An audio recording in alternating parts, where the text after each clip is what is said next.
નમસ્કાર દર્શક મિત્રો, હું છું રૂપાલ લુણેચિયા. સંપૂર્ણ ન્યૂઝમાં આપનું સ્વાગત છે. વડગામ તાલુકાના માહી ગામે ગત 24 જૂને માહી એપ્રોચ રોડ ઉપર નાના ભાઈને મોટા ભાઈની હત્યા કરાયાનો પોલીસ તપાસમાં પર્દાફાશ થતા સમગ્ર પંથકમાં ચકચાર મચી જવા પામી છે. પોલીસે મંગળવારે નાના ભાઈ સહિત 3 હત્યારાઓની અટકાયત કરી જેલના હવાલે કર્યા હતા. પ્રાપ્ત વિગતો મુજબ વડગામ તાલુકાના માહી એપ્રોચ રોડ ઉપર ગત તારીખ 24 જૂને વહેલી પરોઢે નિઝામુદ્દીન નામના યુવકનો મૃતદેહ મળ્યો હતો. પરિવારે સમગ્ર મામલે અકસ્માતનો જણાવી કોઈ પણ પ્રકારની પોલીસ ફરિયાદ કર્યા વિના યુવકની દફનવિધિ કરાવી અકસ્માત હોવાનું જણાવ્યું હતું.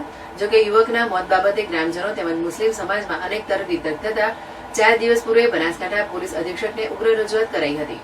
તેમજ મૃતકના પુત્ર મુનાફ નાંદોલિયા દ્વારા અકસ્માતે મોત થયાની ફરિયાદ છાપી પોલીસ મથકે નોંધાવી હત્યાની આશંકા વ્યક્ત કરાઈ હતી. જેથી છાપી પોલીસે રવિવારે દફન કરાયેલ લાશને બહાર કઢાવી FSL અમદાવાદ ખાતે મોકલી પોસ્ટમોર્ટમ કરાવ્યું હતું. પોસ્ટમોર્ટમ રિપોર્ટમાં માથાના ભાગે ઈજાઓ થયાનો રિપોર્ટ આવતા છાપી પોલીસે મંગળવારે હત્યાનો ગુનો નોંધાયો હતો. જેથી SOG તેમજ છાપી પોલીસે વિવિધ ટીમો બનાવી શકના આધારે મૃતકના સાવકાભાઈ અલ્તાફની પૂછપરછ માટે અટકાયત કરતા પૂછપરછમાં અલ્તાફે મોટાભાઈ નિઝામુદ્દીનનો પત્ની સાથે અનૈતિક સંબંધનો ઇકરાર કર્યો હતો. જેથી પોલીસે વધુ તપાસ હાથ ધરી હતી. તપાસમાં નિઝામુદ્દીનનું મોત અકસ્માતમાં નહીં પરંતુ હત્યા હોવાનું કબૂલ કર્યું હતું. વધુમાં જણાવ્યું હતું કે પ્રેમ સંબંધ બાબતે નાના ભાઈને જાણ થતા રોજ ઝઘડા થતા હતા. જેથી તબેલામાં કામ કરતા ભાગ્યા પાસે ટ્રેક્ટરની ટક્કર મરાવી માથામાં ધાર્યું મારી હત્યા કરાવી કાંટો કાઢી નાખ્યો હોવાનું કબૂલ કર્યું હતું. પોલીસે રહીમ ખાન, ઇમામ ખાન બલોચ, સલમાન અયુબ ખાન બલોચ અને હત્યાની સાજિશ રચનાર અલ્તાફ નાંદોલિયાની અટકાયત કરી હતી.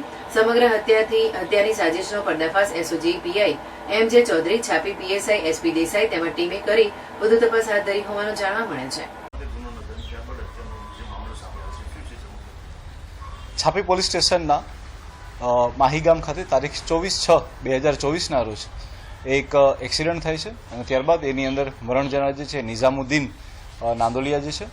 પરંતુ પરિવાર દ્વારા આ એક્સિડન્ટ છે તેની કોઈ બાબતની જાણ પોલીસ સ્ટેશનને કરવામાં આવતી નથી અને ત્યારબાદ જે છે એ ડેડ બોડીને દફનાવી દેવામાં આવે છે અને ત્યારબાદ જે છે એ પરિવાર દ્વારા જ આ કેસને ક્લોઝ કરી દેવામાં આવે છે. પરંતુ આ બાબતની જાણ જે છે એ ધીરે ધીરે પોલીસને જાણ થતાં અને ગ્રામજનોએ બી આવી અને રજૂઆત કરતા તારીખ 20/7/2024ના રોજ છાપી પોલીસ સ્ટેશન દ્વારા AD આની અંદર દાખલ કરવામાં આવે છે અને ત્યારબાદ એક્ઝિક્યુટિવ મેજિસ્ટ્રેટની હાજરીમાં જે જગ્યાએ દફનવિધિ થઈ હોય છે ત્યાં એ ડેડ બોડીને કાઢવામાં આવે છે અને ત્યારબાદ બોડીનું એક FSL PM કરાવવામાં આવે છે અને FSL PMમાં જે પુરાવો મળી આવે છે તેના આધારે પોલીસ દ્વારા જે છે આની અંદર મર્ડર દાખલ કરવામાં આવે છે. ત્યારબાદ SOGની ટીમની અંદર બી 2-3 અલગ અલગ ટીમો પાડી અને કન્ટિન્યુઅસ આની અંદર હ્યુમન સોર્સિસથી અને ત્યારબાદ ટેકનિકલ સોર્સિસ સાયબર દ્વારા બી ઊંડાણપૂર્વકની તપાસ કરવામાં આવે છે. જેની અંદર લોકલ પોલીસ બી ખૂબ ઊંડાણપૂર્વકની કામગીરી કરે છે અને ત્યારબાદ આ આખો બનાવ જે છે એ કોઈ એક્સિડન્ટ નહીં પરંતુ એક મર્ડરનો હતો. ત્યારબાદ એ બાબતો ખુલ્લી પડે છે.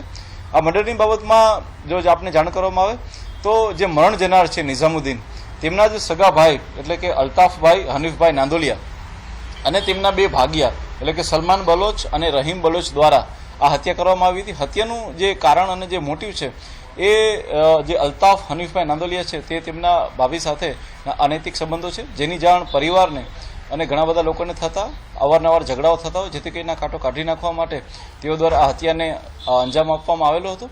આ હત્યાને વધીને કંઈ થાય તો આ હત્યાને માત્ર એક એક્સિડન્ટની અંદર ખપાવવા માટે તે લોકો દ્વારા એક ભાડે ટ્રેક્ટર બી લઈ આવવામાં આવે છે અને ટ્રેક્ટર દ્વારા પણ એની અંદર એક્સિડન્ટ કરાવવામાં આવે છે.